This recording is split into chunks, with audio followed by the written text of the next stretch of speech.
bonjour. Que ce soit le fait de leur grand âge ou de maladies dégénératives, nombreuses sont les histoires de Français ayant dû s'exiler en Suisse ces dernières années afin de terminer leur vie sans souffrance.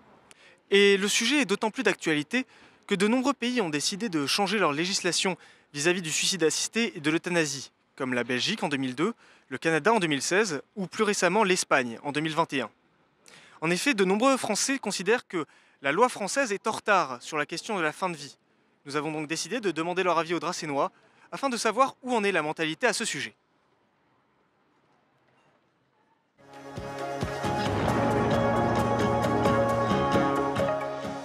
J'aime pas le terme suicide assisté déjà. Je préfère aide au départ. Ce serait déjà plus ça. Et puis en plus, donc ça implique que la famille, la famille soit d'accord. C'est bien souvent ça aussi qui peut gêner. Je dis qu'il faut laisser le choix aux personnes plutôt que de voir souffrir les gens. Je suis tout à fait d'accord. Oui, je serais contre qu'on autorise le suicide où il n'y a pas de nécessité de santé. Vous voyez, j'ai une petite mamie qui a envie de partir. Et ben, je la secoue, je la réveille et puis je la fais rire. Et ben, pour le temps que je suis avec elle, pendant 2-3 heures, ben, elle oublie et puis ben, elle n'a plus envie. Oui, moi je suis totalement pour.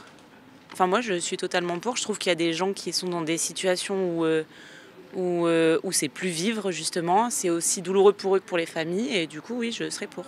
C'est un très gros problème parce qu'il faut vraiment que les gens soient lucides et conscients. Il ne faudrait pas qu'il y ait des dérives inutiles, pas de jeunes qui veulent se faire suicider ou je ne sais pas trop quoi. Il faut vraiment que ce soit des cas conscients et demandés. Sinon, je suis pour. Pour mettre fin à ma vie, oui, je suis pour. C'est vrai que les gens devraient pouvoir choisir. Comment dire, quelqu'un de valide, s'il veut se suicider, il y arrive. Et c'est vrai que dans cette optique-là, c'est injuste. Donc peut-être que ça serait plus juste s'il y était.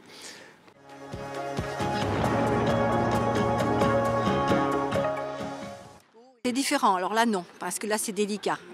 Faut être sûr que ce soit la bonne personne qui le décide. Enfin, qu'on soit dans le même esprit que la personne qui est concernée.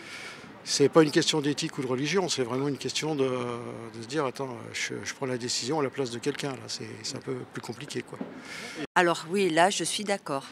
Parce qu'une personne qui est sur un lit complètement avachie, si je peux employer ces deux termes, là oui, je pense qu'il vaut mieux éviter et abréger la souffrance.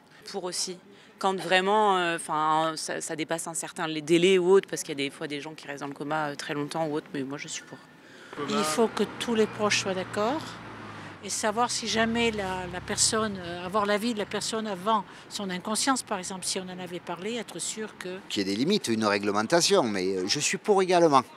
On devrait prendre exemple sur les pays nordiques. Non, là ça me fait, j'avoue, ça me fait froid dans le dos et ça me fait hérisser les poils. Donc je pense que c'est vrai qu'il y a quand même une belle différence et on ne devrait pas en arriver là. Je pense que c'est un sujet de société, donc effectivement il faut qu'on en parle librement et qu'on arrive à se positionner.